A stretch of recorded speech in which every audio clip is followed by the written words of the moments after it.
Hello, everybody. I'm Bryan. And I'm Bryan. And this is Bryan versus Bryan, episode 72, Spider-Man. No Way Home. Or you might know it as Spider-Man. You might know it as Spider-Man 3, The Second Coming. Either way, that's the movie we're talking about. Released by Sony Pictures in association with Marvel Studios, December 17th, 2021. This is only a couple days removed, 3 days out. Already third biggest box office release of all time, baby. That's the draw of the Spider-Men. And why am I saying Spider-Men? Let me get it off my chest right now. We're going to spoil this bad boy, okay? You don't want to hear about it? Get out. Turn it off. Go watch it. You should be one of the people that made this the third biggest opening. But I think it's pretty damn hard to talk about this movie and review it without spoiling it. Yeah, this movie is very, very spoiler heavy. So yeah, we're just gonna get into it. I read IGN's spoiler-free review, and it was like the most generic. This is a good Spider-Man movie. Do you like Spider-Man movies? You know what I mean? It's like, how do you talk about almost anything? Yeah. You know, Peter does some things, and then, you know, some other things are done. It's made no sense. Anyways. So, yeah, start on this one. Where to unpack this one? The the beginning starts right off with the ending of these naming conventions on these ones are hard to remember. What the heck was it? No, Far From Home. Far From Home, yeah, was number 2. So like right after, it's the same exact scene. That's kind of cool. I like when movies do that. So that it's just like one big film if you're happen to watch them together. And it has J. Jonah Jameson revealing he's Spider-Man and, you know, Jake Gyllenhaal. And then, you know, everyone's crowding him and he's got to get away. And that's in the trailer. That's all because they found out who he is when he's swinging around with Mary Jane and stuff. That's pretty fun. I like that. That's comical how he goes up to the bridge and he stops and sets her down and he starts talking to Ned on the phone, I think. Yeah, dude. And she's just standing there on a beam, like balancing, and she's like, he's like, oh, sorry. So that's pretty cool. Yeah, then it actually has quite a bit of movie before he goes to Doctor Strange. I thought there wasn't going to be. I thought it was going to be right into, man, I got to get a spell. You know what I mean? But no, they go for a little bit of what do they do? They're trying to get into college. There's some other stuff. Yeah, what's cool, what I wasn't expecting, because there's like this kind of prologue type of before the plot really starts to move. And what I wasn't expecting is they kind of do the Spider-Man 2 thing in a sense, in that Peter's starting to realize the effect of him being Spider-Man, how it affects the people around him. Kind of like Spider-Man 2 is all about that, of how him being Spider-Man is affecting the people around him. And this movie kind of begins with that notion of like, because he's Spider-Man, people are going to be affected by that. I thought that was that was pretty cool. Yeah, because they can't get into MIT because of Peter Parker and Spider-Man. So there's like all this, like, this kind of leads him into seeking out Doctor Strange to kind of fix that. Yeah. But there's some funny moments, man. Like when he goes back to school. That one's pretty funny. We got the principal and like the janitor and like the coach there. It's like, hey, welcome back, Peter. We just want to say we're really glad to have you here. We have a new motto at the school: we build heroes. And then they got like a monument to him. Yeah, I love what's his name. Is it JB Smooth or whatever his name is? He's hilarious. One of them. But then I think the funny one was, isn't it Hannibal Buress? Yeah. He's at the end. They're like, wow, it's just amazing what you did. And then he's saying at the end he killed Mysterio. Mysterio was like, right or something. Yeah, Mysterio was right. And the kids kind of put this together for you. And he's like, you did this for him. I watched you do it. I told you not to. And he's just talking shit the whole time. He's like, forgive me. He's a conspiracy theorist. Anyways, pretty cool stuff, man. And then finally, I think before the spell even starts, I mean, he gets arrested, right? And then there's some other funny stuff with Happy and Aunt May breaking up. That part's pretty funny. Mm-hmm. Aunt May breaking up, and then they come in the room, and Spider-Man's taking off his uniform, and MJ's in there. I never knew her name wasn't Mary Jane. And they made you find that out and like rub it in your face that her name's not Mary Jane. It's like I forget what it is, but it's MJ is for something else. So MJ, and then like I love that scene. His shirt's off, Happy comes in. Whoa, hold on, I didn't see anything. And he backs up, and then like Aunt May kind of looks at why, and then later on, and then like further down the scene, she's like, "Why are you so awkward about sex?" And he's like, "I'm not awkward. I just." Well, I love because they barged into the room, and then Happy says that, and then Aunt May kind of shoves him out and almost closes the door, but then immediately runs back in. Oh, you're MJ. Nice to meet you. Like, I don't know. It's just a fun little moment. Yeah. Yeah. So then he gets arrested, and then pretty funny scene with the everybody walking past the him and the police stations that don't talk, get a lawyer and all that.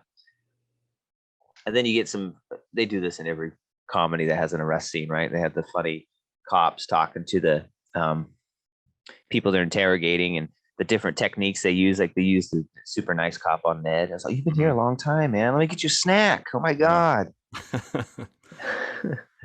and Mary Jane is all the hard ass. She's like, I watch cop shows. I know. Yeah. I love the stuff with Ned. He's like, I was the guy in the car. He's like, oh, me too. I'm that guy too. And he's like trying to get that relatability going. No, I'm the guy in the seat. I'm the guy in the seat. Yeah, that's what it was. In the chair, yeah. Yeah. Every superhero has somebody in the chair with the computer. And he's like, oh, okay, so you're the accomplice that helped him murder all these people.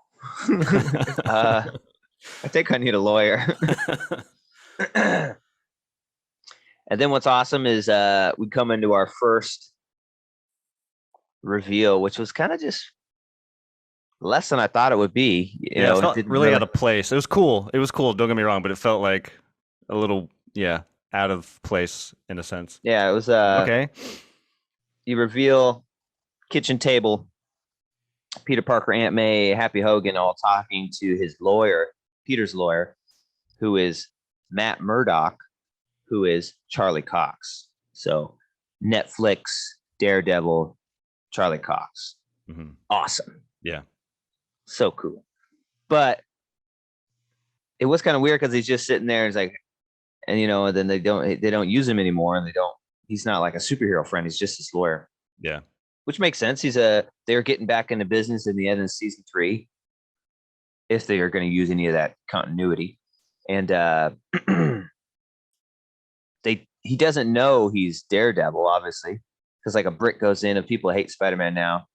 And then, Charlie Cox just catches it in the air before it hits. Peter Parker's about to catch it too, but Charlie catches it, or Daredevil catches it first. And say, how did you do that? He's like, I'm a really good lawyer. And that's all he gives him. So that's going to be a kind of cool dynamic because we as an audience see him and we assume like Spider-Man, they know each other, they're superheroes, but it'll be an interesting dynamic. Spider-Man not knowing who he is if they, further this down the line. Daredevil has always had a huge history with Spider-Man. Yeah. They gotta do something. It's always been like a Daredevil Spider-Man team up through the years. The Bronx Heroes and whatever, Hell's Kitchen. So I loved that reveal. I thought that was super cool. I thought that was coming. I had heard some rumblings, so I was pretty sure he was going to be in it. Were you at all surprised? Were you kind of waiting for that one? That's one that I didn't know, but I had heard similar things that you did, that he was in it. But again, a lot of the stuff before this movie, we thought were going to happen, but we still just weren't sure. Like there is a little bit of a doubt that like all the spoilers that we were getting may not be true. So, but I kind of just forgot about it. And then when he hit, I was like, oh yeah, fucking so cool. He is in this movie. And so yeah, it was a little bit of a surprise because I had forgotten about it. Well, off of that, is there anything that actually did surprise you? This is me. I wasn't actually surprised by anything because all the rumors kind of that I had heard, uh, came to fruition, and nothing that I really can think of that I didn't know about. I don't think anything surprised me, but I think the only thing I didn't see coming was the amount of time the Spider-Men are in the movie. I thought that was going to be very, very short. Not necessarily just like a Daredevil, like that was a cameo, right? It has nothing to do with the story. Yeah. He's just a cameo. I thought it was going to be something similar to that, but I was very surprised to see that they have a lot to do in this movie. So that was kind of surprising. But other than that, no reveal surprised me. Yeah, let's get to it. We get to the spell. Spell's messed up once again, like we said during the trailer reaction. Oh, you talked. Oh no.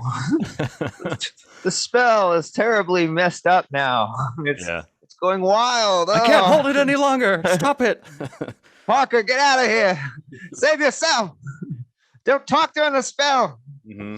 One time I talked during the watching Harry Potter at the theater. The fucking theater blew up. So it is real. Careful. Yeah. So and then it's funny. Is I put it in a box. It's magic. It's a magic box. Mm-hmm. Anyways, this magic box holds this messed up spell. But what happened is it broke fabric of space time, and it starts pulling in people from every dimension that know who Peter Parker is. Instead of making everybody not know who he is, it's a reverse. It pulls in people that do know. And then it's a pretty cool scene when he's on the freeway and he's trying to get a higher up at MIT to reconsider his friend's applications because he doesn't think they should be denied just because of him. And he's just running on the freeway in a suit. Mm-hmm. And then I just thought something about that was cool. I was like, yeah, you got a lot of heat right now. Maybe you should be running down the freeway, bro. I think it's illegal. And then we get our first thing. We get it's almost like Ghostbusters 2 when the seats start going. Yeah. It was like Cars though. I was like, oh, is he under the bridge? What's going on? Is he invisible? I thought it had a cloaking device or something. Anyways, he was under the bridge. And then he comes around, and of course it's Doc Ock. We've all seen this in the trailer. Yeah. And this fight was pretty good. I liked it. It was cool. Really cool. It had a lot of good stuff in it, and swinging cars, and that big cement pillar falling. I thought that was a really cool thing. Really good fight, as in classic Spider-Man. I'm trying to do something or save someone while the villain is really trying to stop me. There's a car dangling by a string, but then the villain's going to be over here doing something else. Can you save the car in time? That kind of stuff. That's pretty cool. And then I was wondering why in the trailers and some of the pictures, I don't know if you noticed this, his tentacles were red. They had like pieces of red on them, parts of red. And I was like, I've seen Spider-Man 2 a lot, and no color in his tentacles. There's no red. So I was wondering about that. Now I know, because when he goes and he one of his tentacles grabs Spider-Man in the chest and rips off a part of his suit, because it's that nanotech crap, and you see his tie underneath the suit and whatnot. And then that the suit it goes across his tentacles and mixes with his tentacles and becomes spider tentacles. They're red now. Now he can control them. Yeah. Yeah, and he tries to kill Spider-Man. Even though he just sees it's not his Spider-Man. So that's kind of weird. It's like, oh, I'll kill you. And he goes to stab him, and the suit reappears, cuts his tie off or something. Anyways, and then you see the suit. It's like what did it say, man? It's like when you pair something to your phone. It was like new device detected or something. Yeah. Yeah, new device detected. It's like pairing now. And then all of a sudden, he's moving his hand, and the tentacle will move, and he's in control of his tentacles. So that's how he's able to stop him, and wraps him up with his own tentacles. And then they kind of start a little dialogue, right, about what's going on. And then the Green Goblin comes on his and you don't get a fight. I thought there was going to be a fight. Yeah. but you didn't really get anything. And I don't really remember why they didn't fight. He comes in, and then why don't they fight? Doctor Strange transports Doc Ock and Spider-Man back to the lair. Oh yeah, yeah. He warps them back, and then he kind of introduces that that like armor for his hand that he can like teleport people back to this base. Yeah. But yeah, he gets teleported back. Yeah, so they go there and they start talking, and then Doc Ock, or not Doc Ock, but Doctor Strange is already caught in the lizard, and I think at that point that's all they have, right? Is the lizard and Doc Ock. Yeah. And yeah, that's it. And Doc Ock kind of explains he knows Norman Osborn, he's dead. Blah, blah, blah. They go out. He goes out and finds Electro. I love that scene when they go back and he's like, "Oh, there's another one. There was another one at the highway. It was like a big green elf." Yeah, he's like that's a funny green elf or something. Funny line, yeah. So he goes back and catches Electro now. Electro and Sandman are kind of like one thing. Yeah. And Electro, it was a kind of cool scene. He's like forming in these power grids and stuff. Electro's kind of, I don't know, he was kind of pussy in this movie. Like he never really had powers unless he, had the arc reactor he stole, or most of the time he's just like it's just a normal dude. It's like these damn eels. And it's really strange because he's like Jamie Lee Fox in this one. He's not the guy from Amazing Spider-Man 2. Yeah. He's like, I like this dimension. I'm cool. Look at me. They like kind of redid his character a little bit. Yeah. Yeah, a lot. I remember Connors was like, I remember you had messed up teeth and it had a comb over. Did you get a makeover? And so Jamie Foxx loves this new dimension, right? He's like, because Peter's like talking about saving them and sending them back. Some of them are down with it because it's gonna, help them. They say, I don't want to go back. I hated it there. Yeah, I hated it there. There's so much energy in this. That's his whole thing. Yeah. Like there's so much energy in this universe for him to feed off of. So that's his whole thing. Yeah. I can feel it. Oh yeah, another thing. I thought it was funny. What do you think? That freaking Sandman, all throughout the movie, other than when you first meet him, it's like, I don't trust anybody. I don't trust anybody. I just want to get home. And he immediately helps Spider-Man. Like he sees him, Spider-Man, let me help. I was like, and then he kind of towards the end of that fight, he's like, I don't trust you. Yeah. Like, why'd you start helping him immediately? Yeah. Like straight off the bat. I was like, what are you talking about? A little flippy floppy, yeah. Yeah, that guy was kind of cool. I thought it was kind of weird that he was never like the human version of himself when he was in the movies. He'd be like a human one. I have a theory. And then when he wanted to do sand stuff, he would do it. Right. I think I don't know if this holds any weight, but I heard that they couldn't get Thomas Hayden Christensen for this movie. I don't know if it's conflicting scheduling or maybe he just didn't want to do it. So I think that a lot of the footage they used, a lot of it is actually from like Spider-Man, like footage from Spider-Man 3. And then obviously they can do whatever they want with the CG sand stuff. So I think that's why. But again, I don't know if that's true. That's just what I heard, that he just wasn't as involved as everybody else. So they had to work around that. He must have done a voiceover then. Because it sounds like him. I'm assuming he did, some voice work. But in terms of him being on set with everybody, I don't know if he was. But I'll have to look more into that. But that could be the reason why he wasn't on screen for that long. Yeah. Oh, and there's another great scene after they get Electro and they're standing there with Sandman. They're all standing there, and because Electro is just at like energy at that point, right? And so they get him kind of like at the end of 2. And he's standing there, and then for a while, and he's like, "Are we just gonna act like I'm not standing here butt ass naked?"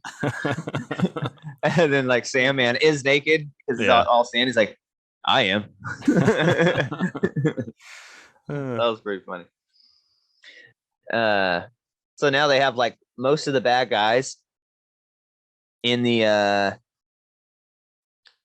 dungeon of the Sanctorum, and they're all talking and kind of explaining what's going on.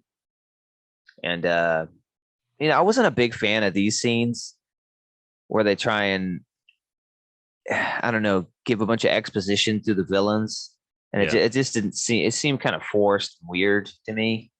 Like, yeah, this is what happened in my dimension, and they all kind of just they're talking. It's because a lot of the time they're villains, but then when they're in the cage, it's almost like they're trying to help. Yeah, Like they're not very villainous. I don't know. Those scenes weren't my favorite in this. especially Norman. Norman doesn't really, become Goblin until the third act. For the most of the movie, he's just like a I thought crazy guy. Norman was the best villain in this. He's fantastic. Oh yeah. I thought Willem Dafoe came back and it was just amazing. And I love what he added to his performance. And did you know like he did his own stunts in this? Yeah, I just read that. It's crazy. He's like fucking 65 or some shit. It's like it's part of it. It's like I can't get into the character if I'm not doing the stuff. Mm-hmm. And it's like I'll do it if I can do all the stunts. And there's a pretty good little fight scene at the end. Yeah. Some pretty good kind of choreography there. So him and Tom Cruise need to make a movie. So we go back and then we don't see Green Goblin doing anything really. He's kind of putting away, like we see him in a what the hell they call that? Like a back alley, right? And he's kind of hiding his glider, putting it like a tarp over it. He took off his helmet. He set it on like a dumpster. And the helmet's looking at him. I love it. You're weak, Norman. Yeah. So and he turns around with that face from One. Yeah. No, I'm not. You're weak. Look at you, cowering. I just love that when they do that duel, man. Yeah, like it's they so do good. in number one. Yeah. It's just so good. It's like Spider-Man, kill him. You've always been weak. Yeah. Yeah, and it's so he's trying to hide his stuff. You could tell, like, I guess kind of in the original Spider-Man, it's like Norman is himself. Like, he's at the dinner with Spider-Man and all them, and he's Norman, right? But it's different in this one because I feel like in this one he has no control over it. In this new one, and it's just kind of switches on and off. In the other one, you felt like he was acting like Norman, right? Like he was always Goblin, but now he needs to kind of act like Norman when he's around people. Yeah, it's almost like an Incredible Hulk thing, like this. Instead of this one growing into a green monster, he just has like a psychological fucking breakdown. So he's like doesn't know when it's going to come out. Yeah, because like in the original Spider-Man, during that dinner scene, I can't remember what, but like something pisses him off, and he's like, "Oh yeah," like when Aunt May slaps his hand not to eat, and you can kind of tell he's like holding back his goblin tendencies right there, right? But in this new one, they kind of make it seem as if he has no control over it at all. Yeah, and when he is Norman, he's actually a really nice guy. So he's back to Norman, and he actually goes and meets Aunt May. Looks her up. He's looking for Spider-Man. And I loved this at Feast. Mm-hmm.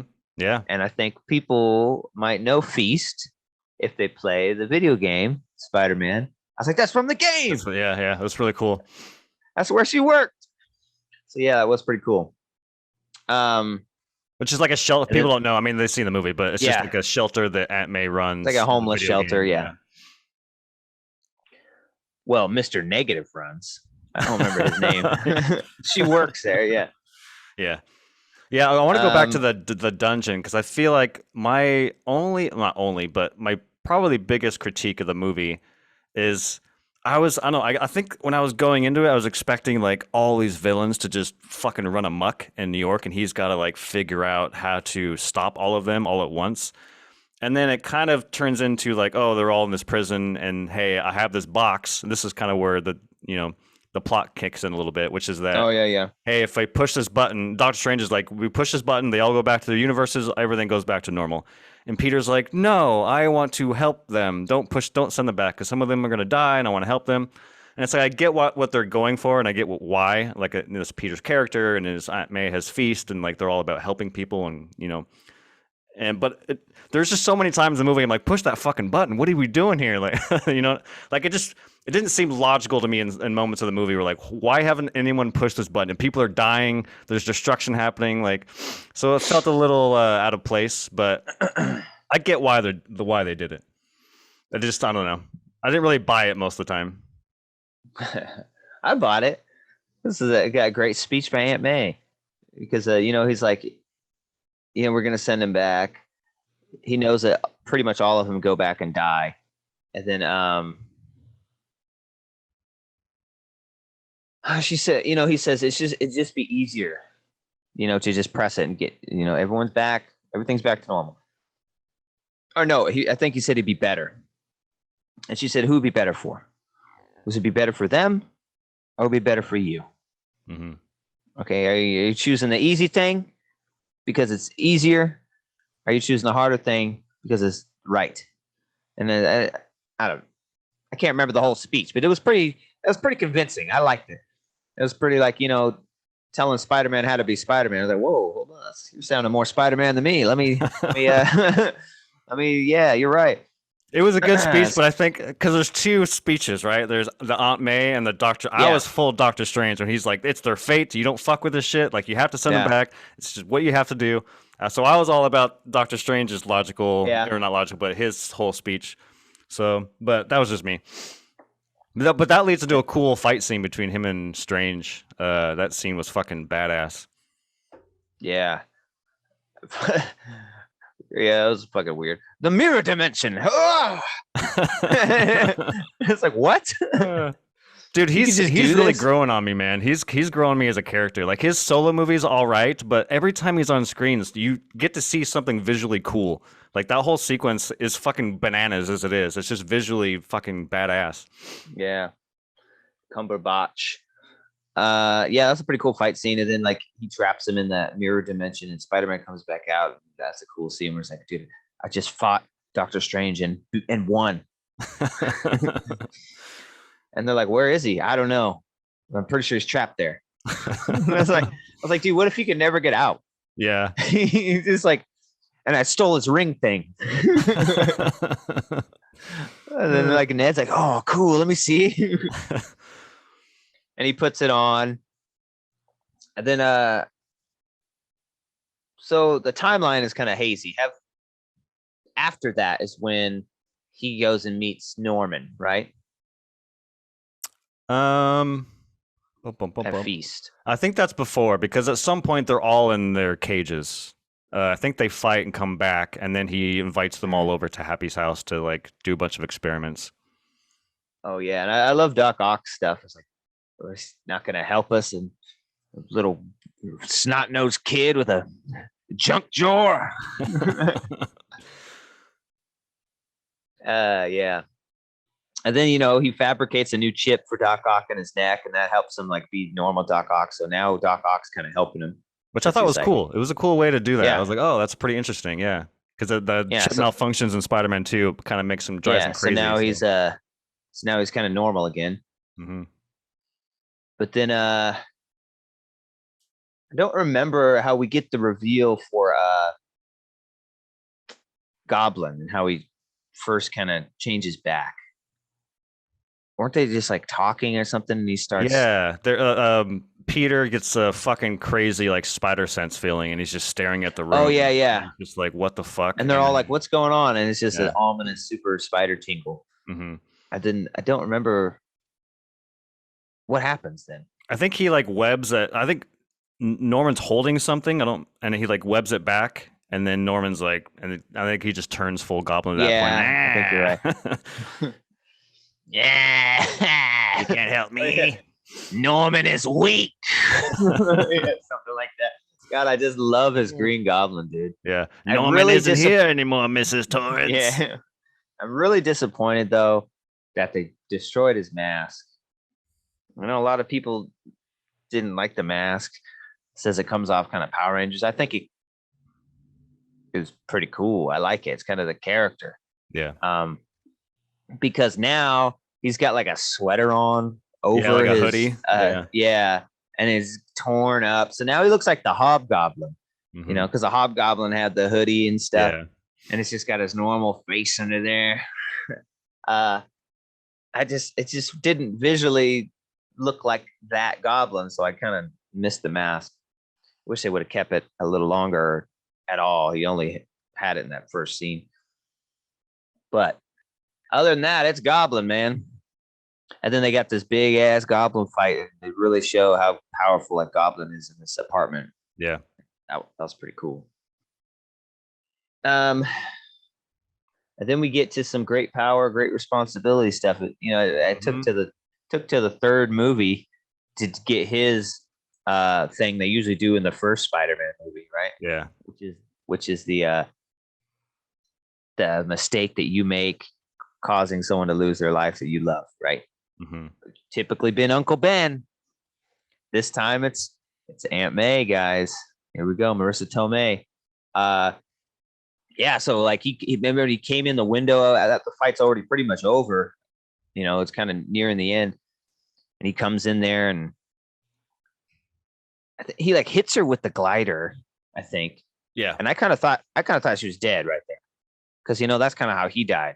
Like those spikes on the front, he hits her and she falls down. But then they kind of make it seem like, oh, she's okay, she's gonna live. Just hurt a little bit, and then he kind of throws that pumpkin bomb in there. He has to kind of jump in there. Didn't seem like he really protected her from it, but then the movie keeps going like, oh, she's fine. So I thought everything was good. Well, I like applause to her performance, because when you get back to her, there's like a bunch of dialogue. She stands up, she's like, I'm fine. Like, yeah, she has like this kind of stutter and kind of like she's almost like trauma, you know what I mean? And you're kind of like, yeah, is she okay? And then finally she drops, but that performance was fucking pretty spot on. Yeah, and she does say that you know, they made the right choice. She's still confident that they made the correct choice. So that was the first time I teared up. I got some tearing up in that scene. And then, you know, especially when Happy pulls up, because he knows something's going on. Peter won't answer his calls and stuff. He's like, I checked the Ring doorbell. Well, you got a guy with a mechanical arms coming in my apartment? What are you doing? Yeah. Answer the phone, Parker. Yeah. Call me back. Yeah. Oh yeah, you got some guy made of mud. Some guy with robot arms.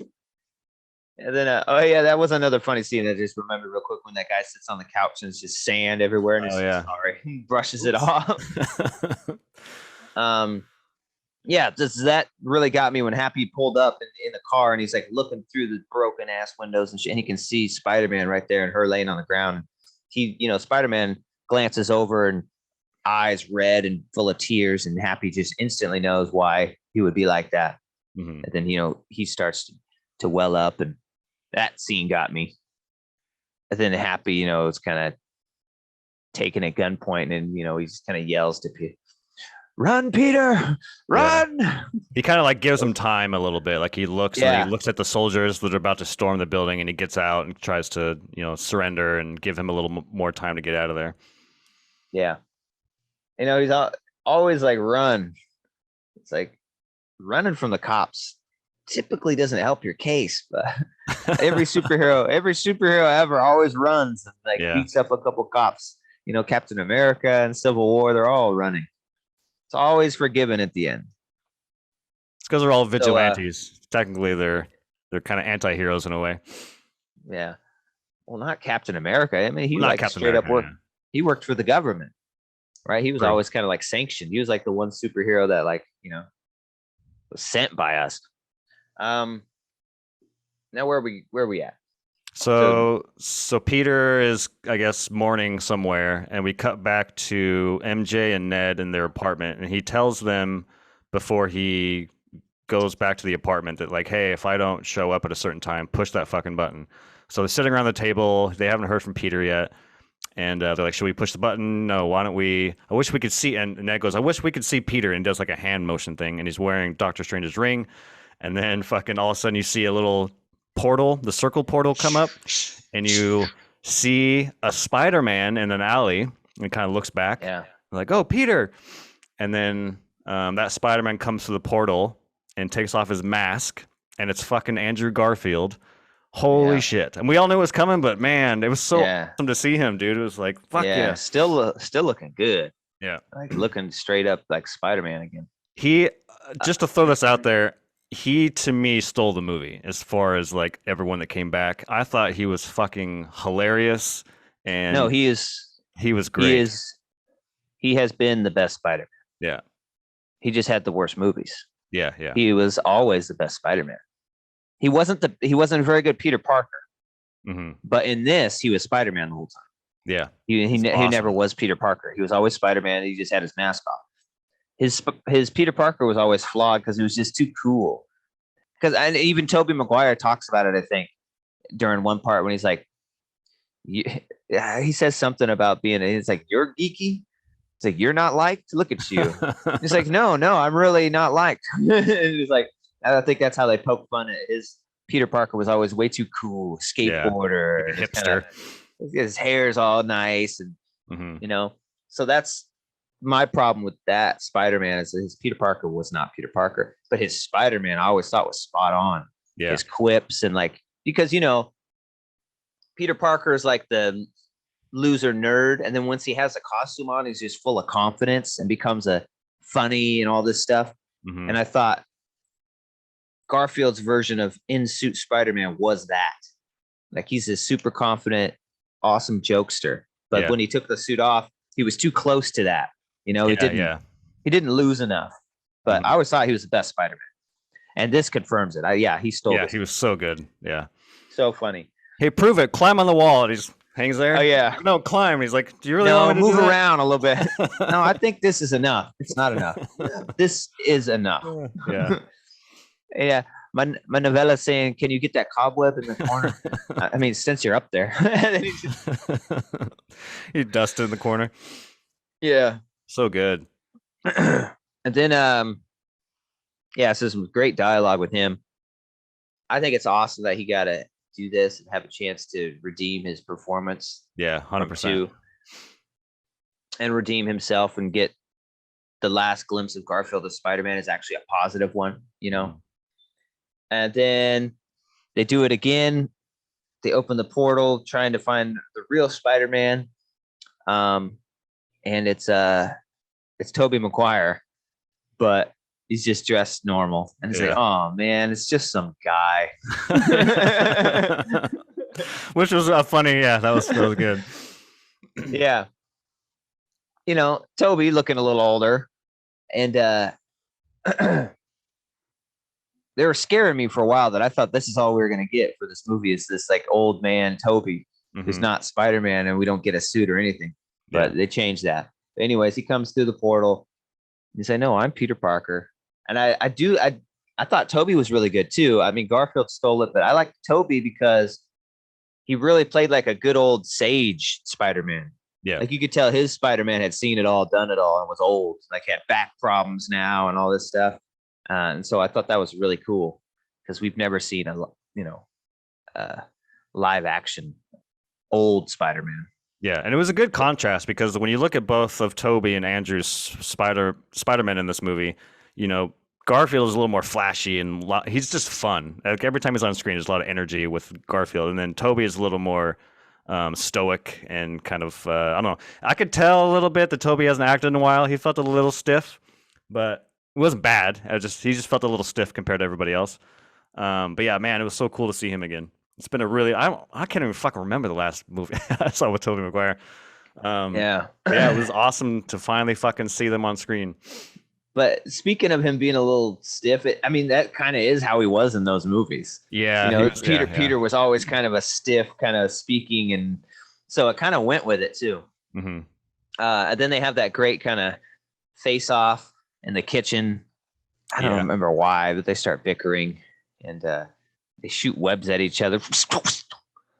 And then Grandma comes in, and the grandma's really funny in this scene. Mm-hmm. And she just starts speaking Spanish. And then Ned, it's like, my grandma says, "Could you guys pick up those webs that you shot around the house?" And Andrew Garfield, "Oh yeah, sure." Starts picking them up.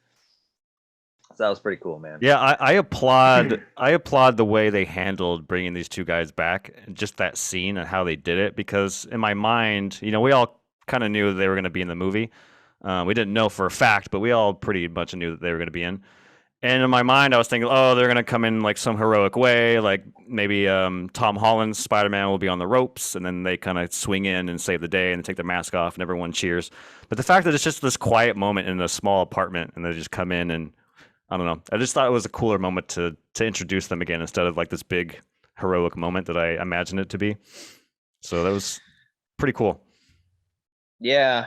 And I have to say, and I've heard a lot of people say this, and I think it's true, that Andrew Garfield needs an Oscar now for all the denying he did before this movie. Like he was good, man. Like, no, they never talked to me. So lying son of a bitch. Yeah. I've looked for some interviews now to see like what he says about it, but obviously it's too soon. He hasn't commented on it. I'm still trying to keep spoil. I'm sure in a month or something. Yeah. He'll talk about it. It's like, oh, so hard to keep the secret or something. You know what I mean? Because I'd love to hear him talk about that now.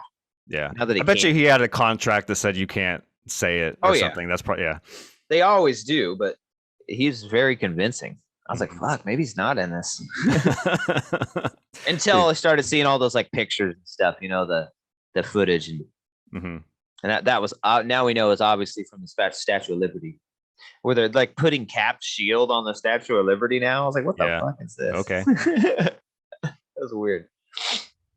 But yeah, that leads us to another great moment where they're trying to find I'm just gonna call him Tom Holland because there's 3 Peter Parkers in this movie. Yeah. So they're trying to find Tom Holland, and the other Spider-Man are like, does he have a spot? Does he have a place where he would be, where he would go in a moment like this? And then they're like, oh yeah, we know.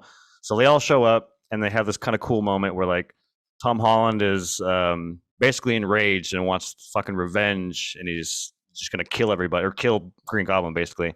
And then you got the 2 older, wiser, Spider-Man being like, no, we've been through this too. You're not alone. We've lost our uncle. And they're like, moment. Yeah, but Andrew has that. Tom Holland has that moment where it's like, don't try to say what I'm going through, because he gets mad at him, and then they each tell their story of loss, which is really cool. Yeah.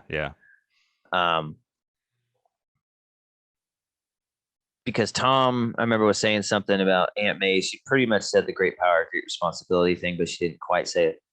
And she's like, with great power, I think she said comes great. She just worded it different anyways, but she did with great power. And then he says that, and Toby says comes great responsibility. And then he's like, how did you know that? That's what my uncle said the day he died. Anyways, and he tells the story of how it's his fault. And he's like, all I wanted the man dead that was responsible, and I got what I wanted, and it didn't help. And he's all that stuff. And then it goes to Garfield's story of loss. It's like, I lost Gwen, and everyone's kind of like, because they know everybody in their lives. Yeah. Right. They all have like the same names. And then so they're kind of looking at him. They don't know. And it's like, she was my MJ. And then, I couldn't save her and all that kind of stuff. And that one was really touching. Yeah. He acted the shit out of that little line. I was like, oh, I felt it. And that comes back later in a very powerful moment. Oh man, so good. Yeah, definitely. So that was like the first time I kind of welled up was Aunt May dying. This scene kind of made me well up because I'm thinking about Ben from that first movie. I'm thinking about Gwen Stacy. I kind of welled up during that part. So that was a really cool emotional part. Now Jake says, I think the next scene they go science shit. Let's call it that. It's the Spider-Man science shit scene where they got 3 fucking Parker science and shit. Yeah. Which is, it had a lot of good moments. Yes. Like MJ's like, this is crazy. He's like, what? See 3 of you. And they're all just science. He's like, I said, what are we going to do about the lizard? And it's like, Garfield's like, I'll cure him. Cured him before. No problem. And he just walks off and does his thing. Yeah. So good. Or Ned's like, hey, Peter. And then there's like wide shot of all of them. Yeah? No, Parker. Oh, sorry. Oh, yeah? We're all Parker. We're all, yeah. Yeah, there's some good stuff there. Yeah, but anyways, Jake says he caught this in the movie. Me and Dave didn't see it. That they actually did the meme. That there was one point where they're standing and they kind of, he said like Garfield pointed at them or something. I was like, I didn't catch that. Did you remember anything like I that? did catch that meme, but I only caught it in the end credits when it's all like the animation, all that stuff. They do it in that animation. I don't remember them doing that in the scene. Yeah, I don't remember it either. I can't wait to watch this movie again, though. Yeah, totally there's a lot that they perfect. throw at you, and it's definitely a rewatchable. And even lately when I've watched, oh, sorry, go for it. Lately when I've watched these movies, it's like a one and done. You know, Mm-hmm. a lot of movies I've seen lately, I don't feel like they're very rewatchable. But this one, yeah, definitely, you get a couple runs out of this. And even like, because typical for a Marvel movie, despite my feelings for them as a whole, one thing I can't fault them for is that they're all fucking funny, or at least they have funny moments. And this movie is by far probably the funniest Marvel movie. One of the funniest. It's fucking hilarious. But there's so many jokes that they throw at you, and they're all hilarious. But sometimes when they have a packed theater and everyone's laughing, you miss the next joke. So it's always good to rewatch and kind of get all the jokes. But there's that one in that scene that fucking hilarious where they're talking about suiting up or something, and Andrew's like looks at Toby. He's like, "You're gonna come dressed like a cool pastor, or are you gonna get suited up or whatever?" The cool pastor, the cool youth pastor. Like, cool. Tell me you got a suit or something, and he shows a suit underneath his shirt, and I was like, "Thank God, we're gonna get him see him suit up." Yeah, there was something with that. Oh yeah, I just wanted to bring up when Andrew Garfield was revealed. Oh, actually, when both of them were in the theater, it's quiet. And you see that Spider-Man. I knew who it was. You could tell the suit. It's the same suit from 2, the best Spider-Man suit I'd ever seen. Is that Garfield from number 2 suit. Mm-hmm. That is the best Spider-Man live action suit ever made. And he walks over, and then he rips off his mask, and our theater went, yeah! Or like, oh my God. I heard people reacting. I was like, what, do you not fucking know that was him?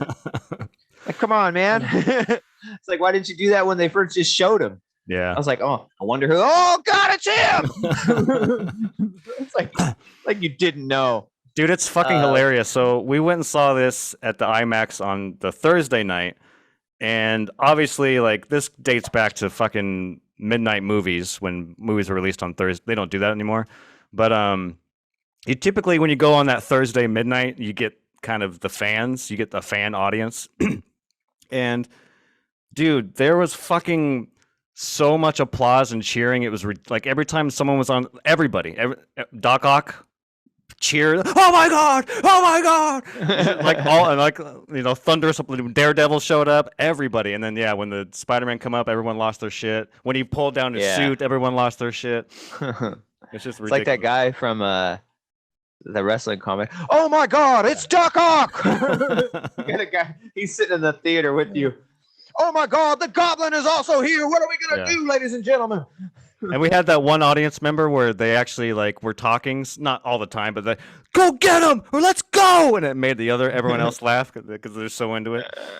Fucking hilarious. But yeah, there was a lot of applause for most of this movie. We got those 2 reveal reactions, and then we had a fucking what I thought was a baby wailing during parts of this movie.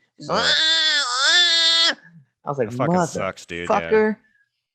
I thought it was a baby, but then I heard the motherfucker saying words. I was like, okay, you know how to speak. That's old enough for a belt, baby. I almost walked up there, pull my belt. Get that baby out of here. Anyways, I thought it was his most. Yeah, and then it was so loud during parts, I had trouble concentrating on dialogue. Mm-hmm. I was like, dude, I mean, it was only like 2 or 3 times, but I almost it was quiet when it would happen. I almost yelled something. I was at my wit's end. I was like, you get that shit out of here. Yeah. You got to take some, like when you're kids. You got to, You take them out of the theater. Mm-hmm. You don't console them in the theater.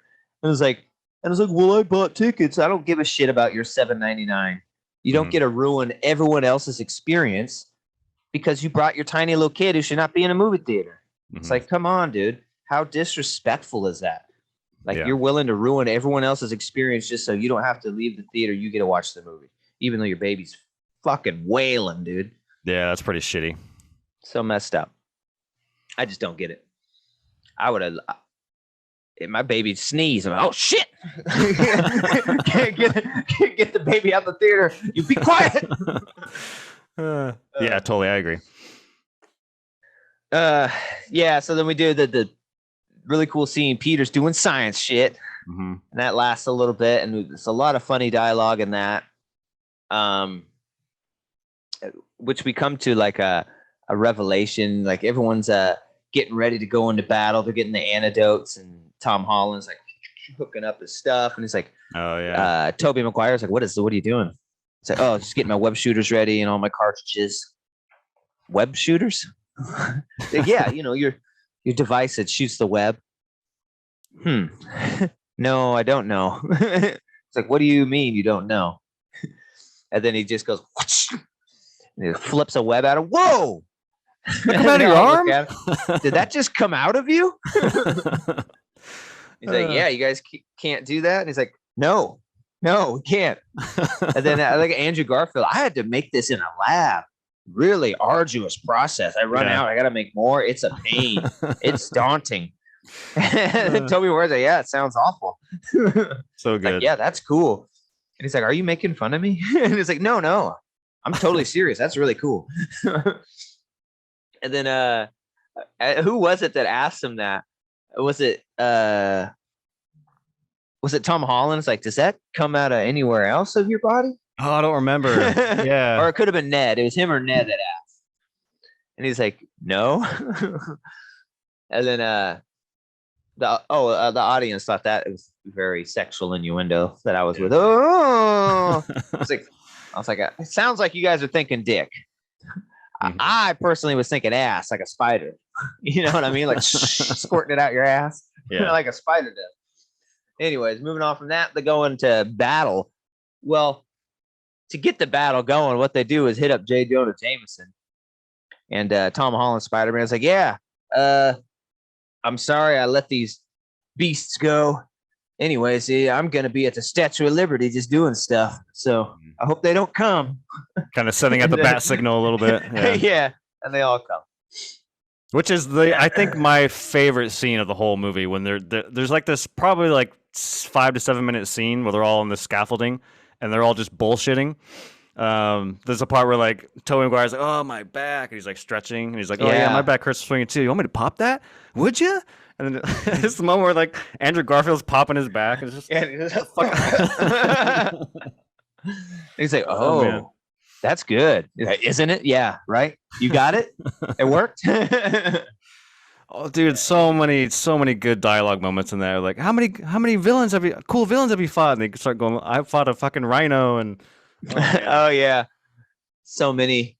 So yeah, Tobey Maguire's like, one time I fought a black alien from space. That was pretty crazy. You fought an alien? I want to fight an alien. Yeah, and then Tom Holland's like, yeah, I fought an alien once too, in space.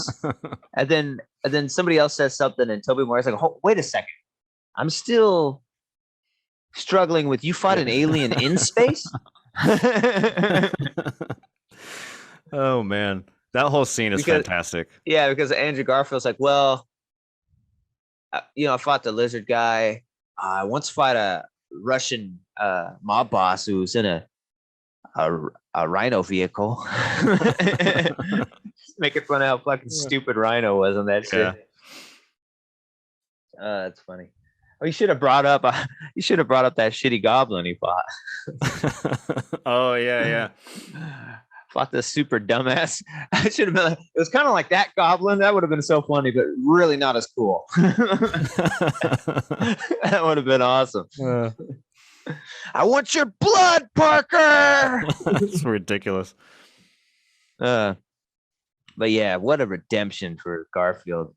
Mm-hmm. Tobey didn't need a redemption, so it was just cool seeing him be the old man come back. It's kind of like the Obi-Wan Spider-Man. That was cool. Yeah. But yeah, and the villains start coming, and we have a pretty fantastic fight. Yeah. It's just a CG fest, but it doesn't look terrible. I mean, Spider-Man is one of the ones, like the fights have to be kind of CG. What are you going to do? Yeah. have three motherfuckers on wires flying through the air, It is tough. I wish they would have. I know why, and it's harder to probably do this in the daytime, but I think it would have been beneficial because some of the CGI with Spider-Man, there's a lot of things happening on screen, and when it's a night scene, it's kind of hard to like follow everything. I think it helps a little bit when it's during the daytime, you get more light. But no, it's a fun set piece. There's moments in there that are everyone gets a moment. I think Andrews is probably the best when he saves MJ. And then he's kind of emotional when he sits down. So MJ falls during a point, and Tom Holland sees it. It's weird to call them by their actor names because we can't say this guy. Say Peter Parker sees it. Yeah. So Tom Holland sees her, and is like, jumps after her, and then he's falling to save her. The patented Spider-Man cannot fall fast enough. The to hands save are you. almost touching. Yeah. And then the goblin wishes by, just boom, hits him with the glider, and like he's gone. And so Andrew Garfield is still at the top, and he sees that, and you can see he's just panicked. Tobey Maguire sees it too, but he's not, he doesn't have the experience that Andrew Garfield has. So he's just like, and you see him, he says, no, and he jumps off there and just does a swan dive super quick, and grabs her, hits the bottom, and it's funny because he's like, are you okay? And then she's in his arms, and she's like, are you okay? And because his eyes are all full of tears, and then he's like, yeah, I'm okay. And you could just like he's okay now. He had this redemption, like he was not going to let this happen to someone else. that was the other time I welled up. I was like, oh man, that's so cool. Awesome. And then we get pretty much one by one they cure these bad guys, and then it's kind of the Goblin shows up, and that's the last hurrah. And it's kind of the Goblin versus Tom Holland. And they have a good little fight scene on that like metal flat part. Like that's like not really CG. They got some real stuff going on right there. Was it the shield? I don't remember. Was it? I don't remember either. The shield fall? I don't remember. Probably. So they're fighting on it, and they did. I remember Tom Holland being asked if they're going to use anything from the game, and he said, well, you know what, we did use one thing from the game, and I don't know if you caught it, but I caught it in this fight scene. He did a move from the game where he like punches him, and he like swings him in a flip and then throws him to the ground like that. That's from the fucking game. Like that's a video game fight move. Which is, it doesn't look very realistic in real life, even as Spider-Man. Weird physics. But I was like, dude, I caught it. I was like, yeah, all right. Spider-Man, PS4. So then that fight scene goes down, and he's like gonna fucking kill him at the end. He's just punching him in the face. And he grabs, I thought he was gonna kill him with his bare hands or try to. It's not enough for him. He grabs the fucking glider with like the swords on the front and lifts it up. He's about to stab him, and then Toby kind of jumps in and grabs the glider and is stopping him. That was a really powerful scene. That was really cool. But then we get a surprise, motherfucker. And then you hear a shung of a sword, and Toby's eyes. Oh, I was like, oh shit! No, Toby just got stabbed, y'all. Toby got stabbed, y'all. No. And I thought they were gonna kill Toby right there. And I thought you did predict it. Yeah, you were predicting that. I definitely, but I thought one of them was gonna sacrifice their lives, one of the older Spider-Men, to protect this universe and protect everybody. It's not how it happened, but I thought one of them was gonna die. But I was even wrong. He just got stabbed. They kind of make you think he's gonna die for a minute, but then he's okay. Yeah, which is nice because every time someone gets stabbed, they die. It's not a death sentence to get stabbed. Spider-Man, he'll be all right. Yeah, and then it's like, I think Andrew's like, "Are you okay?" And he's like, "Yeah, I've been stabbed plenty of times." This is kind of nonsense. And then they do some other funny things with it, like they're saying goodbye, and they're because they all have to go back to their dimensions, and they're hugging. It's a really cool moment, and then Tom Holland's walking away from the other two Spider-Men who are kind of still embraced, arm over the shoulder, like waving. And Andrew Garfield's like, "You're in incredible pain, aren't you?" He's like, "Oh yeah." He's smiling. Yeah, and then we get to Doctor Strange. While all this is happening, he's trying to like reverse the spell. And I thought it was kind of funny because like Spider-Man comes up to him and he's like, "Hurry up, we don't have much time. Come on, we got to hurry this up." And then they come to the decision that like Spider-Man, if I guess Tom Holland is going to sacrifice like the knowledge of everyone knowing who he is, like his girlfriend and his friend, to make everything not better. not knowing that he's Spider-Man, but knowing Spider-Man, him, knowing Peter Parker. He's going to erase the existence of Peter Parker. Yeah. And then I just thought it was funny because then Doctor Strange's like, "Okay, go tell him, I'll hold this." I'm like, didn't you just tell him? No. There's not much time. Also, he said, "Can't we just do a different spell or reverse a spell?" And Doctor Strange said, "It's too late." Yeah. They're coming in. What if we do it so they all forgot who I am? That spell. That'll work. And it was like, I leaned over to Dave. I was like, "It's too late for a spell." "Oh, that spell will work." I was like, "What?" Yeah. "We don't have much time. Go say your goodbyes." I was like, "What?" Oh yeah, so that was another time I welled up. Was when he went and said goodbye to MJ and Ned. Mm-hmm. It's like, oh man, that was emotional, dude. And he's like, "I'll find you. I'll convince you who I am," and all that stuff. And then he has to go say goodbye to the Spider-Men. And I thought the Spider-Men, their goodbye to each other, Andrew and Toby, was really heartfelt. Like they had some good chemistry, those two. Yeah. As Spider-Mans, and you really feel like they had this like close relationship in this world. It was really cool.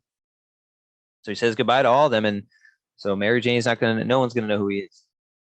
And then the spell, then we see like Peter like starting his new life. He gets an apartment.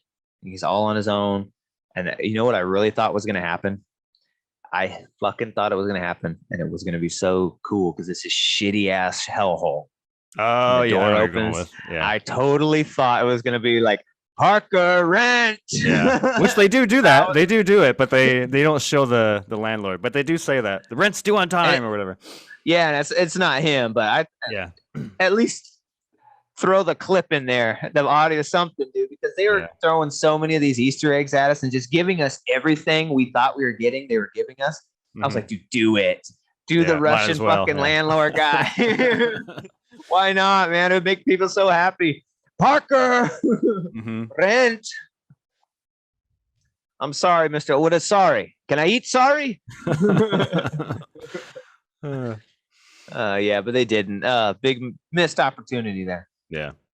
So he goes out and finds MJ where she works at the diner, and it happens to be Ned's there showing up to eat a donut, of course. Fatty. And she doesn't know who he is. I thought when he walked in, there was, she looks at him. I thought it was going to be a moment. Just the power of love can undo any spell. Like she was going to know who he was. Do I know you from somewhere? Yeah. Didn't happen that way. And he had this whole speech written. And I don't really know why the motivation in this, but he just kind of talks with her, and he didn't do it. He stuck it in his pocket. They kind of had a couple little moments where he finds out they got into MIT from them talking. He's like, "Are you looking forward to MIT?" And she's like, "Yeah." And then, he uses that quote she always uses. So she finds that a little odd. Mm-hmm. But yeah, it was kind of sad because, he doesn't get him back.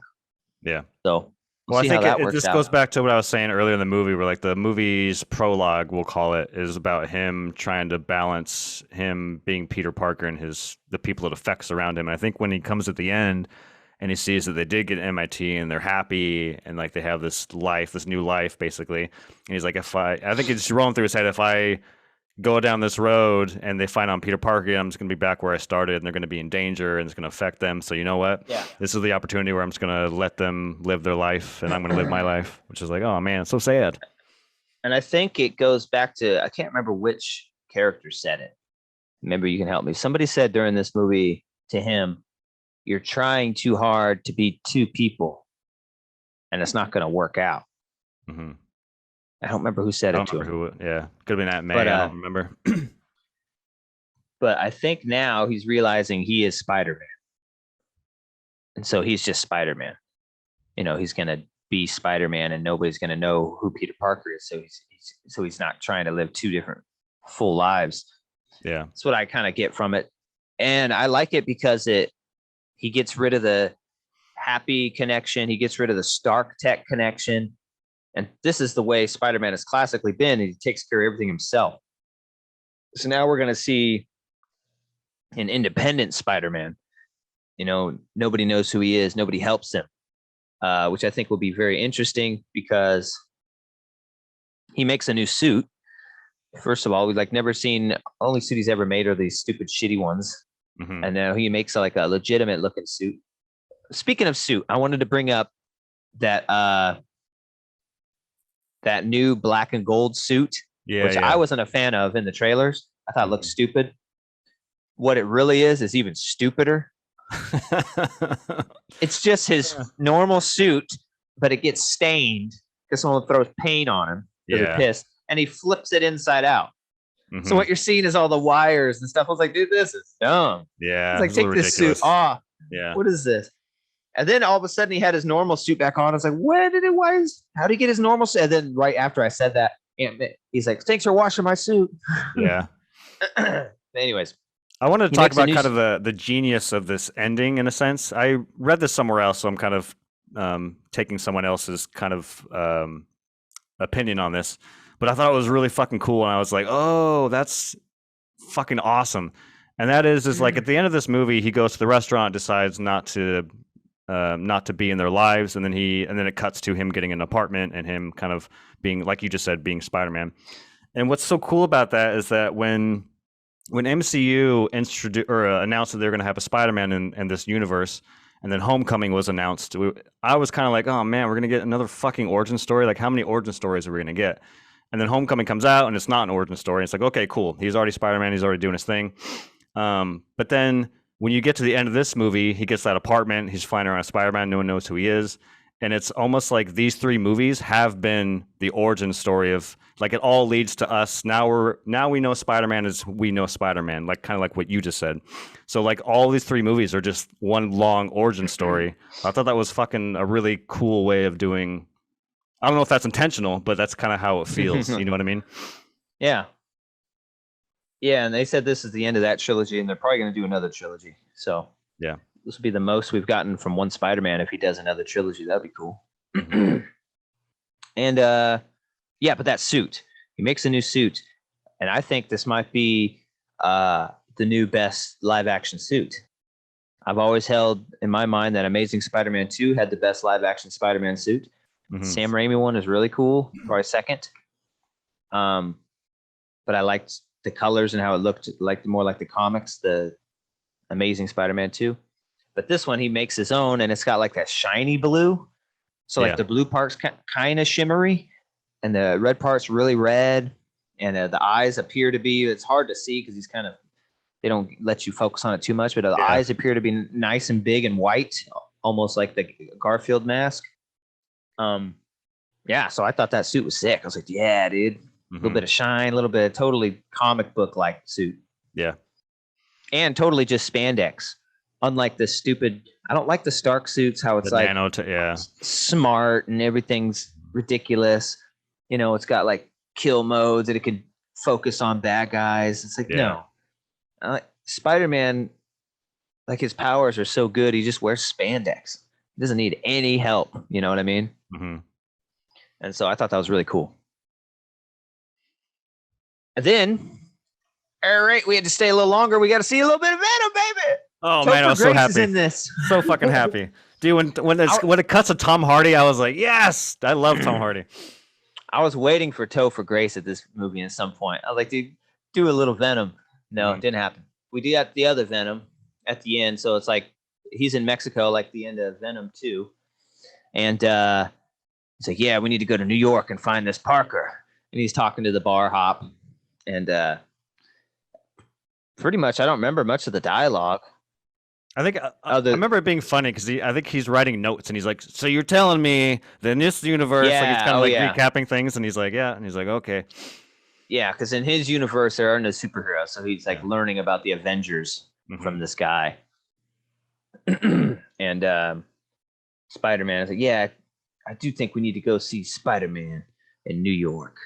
And then he's just zapped back to his reality, just like all the other ones kind of disappears like they do. But when he does disappear, a little bit of Venom symbiote is left on the counter, and you see it kind of start to slink away. yeah, And so it's like, oh, okay. A little disappointing because yeah, I think it leads into Venom will be in the MCU, but it won't be Tom Hardy. It'll be this little piece that was left behind, which is disappointing. Um, I was really hoping Venom would show up in the movie based on my the end yeah. of My wish Venom list for 2. this movie up like the top is I want Tom Hardy in this fucking because those Yeah. movies aren't that great. Like they're fun, but I just love Tom Hardy's and Venom's like odd couple, relationship, and I wanted them to be in this movie so bad. I guess they Yeah. were, but it bums me out that he's not going to be in future Spider-Man. That's what it seems like you were just saying. Yeah. I was really hoping my best case scenario, and I thought it would have worked perfect, is somehow he comes either to fight the Spider-Man or to help them. It wouldn't matter, either hmm one. And Venom sees them, sees three Spider-Men, and he's like, "Ooh, I like that," and then like it creates a Yes. spider on his chest, and that's how we get the spider on his chest. Yeah, that would be so And I fucking thought that would have awesome. been funny and would have been a cool way to get the spider on his chest. And like, Yeah. ooh, that's cool. And then, something like that, like, oh, we are like you. Yeah. And That would I have was been just like, so oh, cool. Yeah. it would have been a perfect way, and we could get the classic looking Venom, hmm and then still zapping back to his universe, but now he has the spider. Yeah. Would have been awesome. I was like, that's the way to do it. He sees them and it's like, ooh, we like that. And then make it. That would have been Uh, amazing. Yeah. I would have loved that. yeah. So that's what we get. So, maybe the next trilogy is like Secret Wars, Black Suit, Spider-Man. That could be sweet. Like a whole trilogy about the symbiote. We don't get very much about the symbiote when we do get in a Spider-Man movie. It's only been Spider-Man 3, but wasn't very good. hmm So we'll see. Because there is no Eddie Brock in that universe yet. Yeah. Flash Thompson has been Venom before. Like Jake was talking about that. I was like, dude, don't even say that. This dumbass Flash Thompson is Yeah. not going Do to be not our bring. Venom, No. dude. No. Please. Yeah. Please do not make that Hey, happen. Parker. Got like his new Karen haircut. It's all Yeah. dyed. It's like, oh my god, It's no, almost not worse him. than Topher No. Grace. Yeah. Yeah. No. That's funny. Oh yeah. Then I'm waiting for the next one, and there really is no next one. Like it just kind of goes into this thing, and it was funny. It's like starts like a movie. It's like pulls in on like a, like a outside wide shot. It's like, Oh, like hold on. pulls Hold on a in. sec. I did not say for anything after Venom. I left. So this is all you're gonna have Oh to. All right. You're gonna have to. Yeah. yeah. So Give it it to me. pulls in, and I look at Dave, and I was like, and Dave says, "Did another movie just start?" I was like, I think so. I think so. It's like a double feature. Anyways, it's just a really long, not really long, but it's like a trailer for Doctor Strange. Oh, okay. But it's like kind of it's like the beginning is just shot as like they're starting a movie, and it was kind of cool. It kind of sucked that we didn't get another Spider-Man thing. Like this is just it had nothing to do with the movie. Mhm. Obviously, it had some things to do with it because I think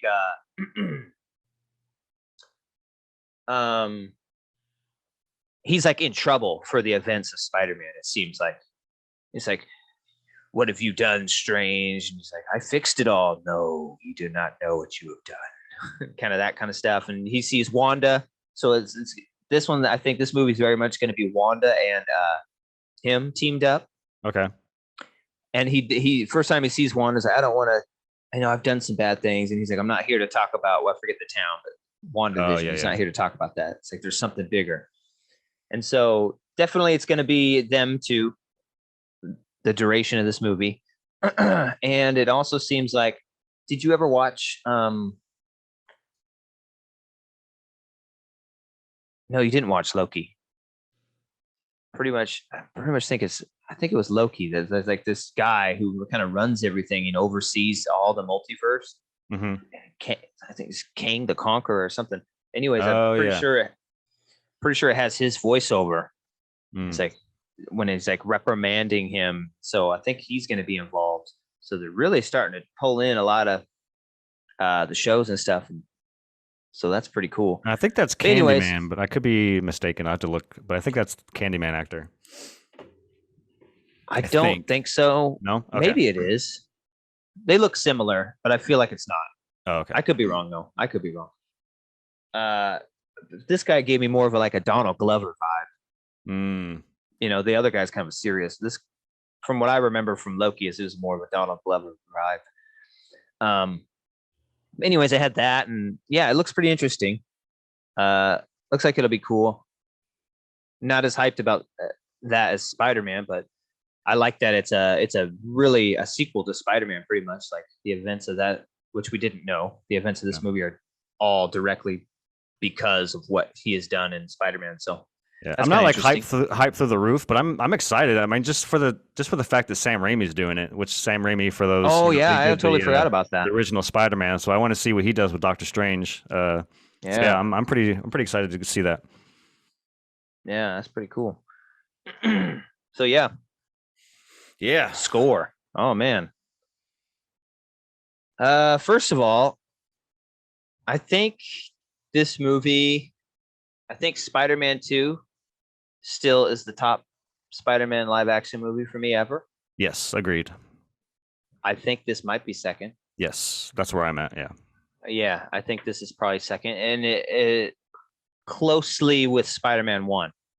I still really like Spider-Man 1. I think it's got a lot of good I think the origin story was done well in that one.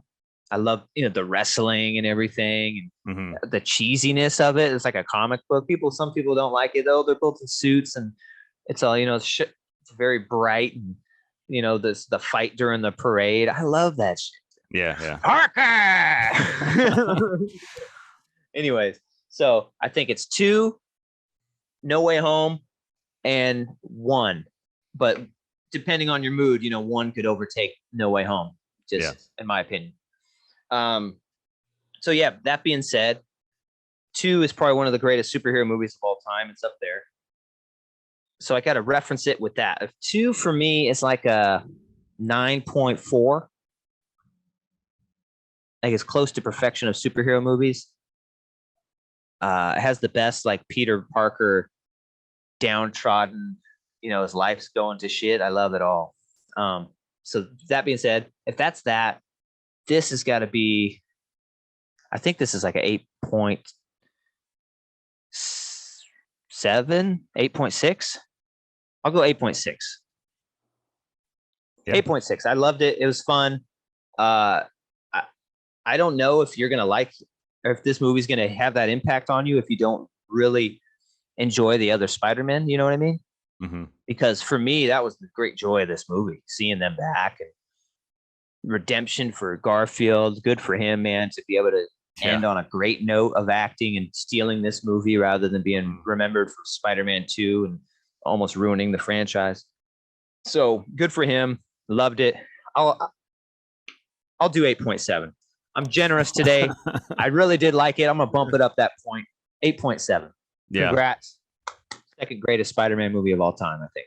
Yeah, this movie was definitely one of my favorite movies of the year. I was going into this movie pretty excited, but I was kind of like, there's that fucking devil on my shoulder. It's like, it's just going to be a fucking another Marvel movie. It's going to be blah, blah, blah. And man, from the moment this movie fucking starts to the very end, it's so entertaining. Like, there's not a moment where you're bored. Yeah, or right. like, it's just so fast. And it's 2.5 hours. It does not feel like 2.5 hours. Yeah, I would agree that Spider-Man 2 is number 1 still. This is my second, and you're gonna hate my third choice. You're not a Miles Morales guy, and but I love Into the Spider. I think that's a fucking awesome. Yeah. Okay. I wasn't really counting that for like live action, but that's probably up there then. And we've kind of gushed about this movie as we should, because it deserves a lot of praise. But there are some stuff that I'm like, like I felt like as well as they do of bringing all of these characters and making everyone have a moment and just doing that very well. I do think there are characters that are sidelined. Like Lizard probably didn't need to be in this movie, and I'd even argue that Sandman probably doesn't. Like I would much rather you get rid of those two and bring Tom Hardy's Venom in there. In my opinion, Yeah, they don't really do much in the movie. So I think they struggle a little bit with a lot of these characters. What else? Oh, I mentioned the the Peter Parker want to help thing instead of pushing the button. That there's just many moments in the movie I'm like, just push the button. Like this doesn't seem realistic to me that you haven't done this yet. But other than that, those are like very, very, very small nitpicky bullshit. This movie to me is like a 9. I think this is a solid 9 to me. nice. I would say Spider-Man 2 is like a 9.6. That movie's fucking awesome. Spider-Man 2 is amazing. Yeah. I'm so happy this they pulled this off. Like it's just unlike any other Marvel. Like this is probably one of the best standalone Marvel movies they've made. I'd put it up there. Like, I mean, or MCU movie rather. Yeah. It's up there for me as a standalone. It's fucking awesome. I had such a lot of fun. What's strange about this is that you say standalone, but this is a third movie in a trilogy. Yeah, I just meant yeah. But this could work standalone. Mm-hmm. Like you just watch this movie and never watched the first or the second ones. Still a great movie. Yeah. And so that's pretty amazing. It's just crazy that they pulled this off. Like how many characters? Like there are superhero movies that struggle with 2 villains. You know what I mean? This movie has fucking like 6 villains, and they still managed to pull it off somewhat. Obviously, 2 of those characters probably could have been cut, but man, and having 2 more Spider-Man, like everything that they did, like on paper, just seems messy, but they somehow fucking pulled it off. It was entertaining and funny and hilarious, and all the little small jokes you get that we would talk about like smoking cigarettes out back of like, oh man, what if like Andrew Garfield has the thing, but Toby has the thing. That's kind of, and like they bring all of that stuff. Like you feel like this is written by fans. And it works. So yeah, this was a 9 to me. This was a lot of fun. Awesome. 8.7 and a 9. Very high scores. Highly recommended. Please go see it. Let's keep bumping up this movie's gross and show them that when you serve the fans in a great way, they will reward you with their wallets. Okay. Let them know. So then, Ghostbusters and now this, you show people if you do right by the fans, your movie's going to do really well. So there's a reason to really dig into what the people want to give it to them. Still missed opportunity on the Parker rent and Venom meeting them and saying, that's cool. We want that. And putting a spider on his chest. Those are the 2 things that, oh my God, that would have been a 10. Yeah. So anyways, thank you guys. Thanks for supporting us. Please like and subscribe. Please check us out on YouTube, Spotify, Apple Music. If you just prefer to listen to the podcast, but as always, we're here on YouTube if you want to see our beautiful mugs and listen along as well. Next episode will be The Matrix. I'm not as excited about it after seeing the trailer in Spider-Man. No, I'm thinking it could turn out bad. Let's find out. Talk about it, y'all. There are reviews coming in on Twitter, and for the most part, they're pretty positive. Nothing like, mind-blowing, this is the best movie of the year type of good review, but I think the most of it I've kind of scanned. I haven't read any of them. I'm just kind of scanning to see what thoughts are, and a lot of them are mostly positive. But yeah, the trailers, it makes it look really a little rough, but we'll see. Hopefully it's good. All right, yeah. So have a good day, guys. Till the next Vs, we say peace. Yeah, peace. Later.